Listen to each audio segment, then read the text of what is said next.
Guys, ഞങ്ങളൊക്കെ ഇങ്ങനെ മഴയത്ത് രാത്രി കുടയും പിടിച്ച് എങ്ങോട്ടാണ് പോകുന്നതെന്നറിയോ? കോട്ടപ്പുറം പള്ളി കാണാൻ. ഇത് കണ്ടോ, അതാണ് കോട്ടപ്പുറം പള്ളി. ഇത് നമ്മൾ കാലൊക്കെ കഴുകിയിട്ട് വേണം കേട്ടോ അകത്ത് കയറാൻ.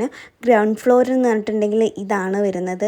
അവിടെ ഫുള്ള് ഇങ്ങനെ നിസ്കരിക്കാനാണ് തോന്നുന്നുണ്ട്. അങ്ങനെ ഖുറാനൊക്കെ വെച്ചിട്ടുണ്ട് അവിടെ. അങ്ങനെ വലിയൊരു ഹോളാണ് കേട്ടോ. 2500 പേർക്കൊക്കെ നിസ്കരിക്കാമെന്നാണ് പറഞ്ഞത്. പിന്നെ നമ്മൾ ഫസ്റ്റ് ഫ്ലോറിലേക്ക് കയറുമ്പോഴും സെയിം അതുപോലെ തന്നെയാണ്. പക്ഷേ അവിടെ 2-3 റൂമുകളൊക്കെ ഉണ്ട് കേട്ടോ. ഹെൽപ്പർ, പിന്നെ വേറെ എന്തൊക്കെയോ പറഞ്ഞിട്ട് അങ്ങനെ 2-3 റൂമുകളൊക്കെ ഉണ്ട്. പിന്നെ നമ്മൾ വീണ്ടും മേലോട്ട് കയറുന്ന സമയത്ത് ഇങ്ങനൊരു പ്ലെയിൻ ഹോളാണ് കേട്ടോ.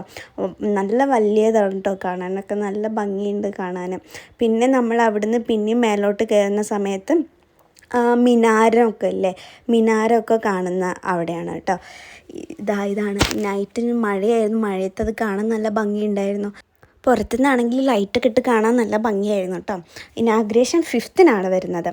Tata, bye bye.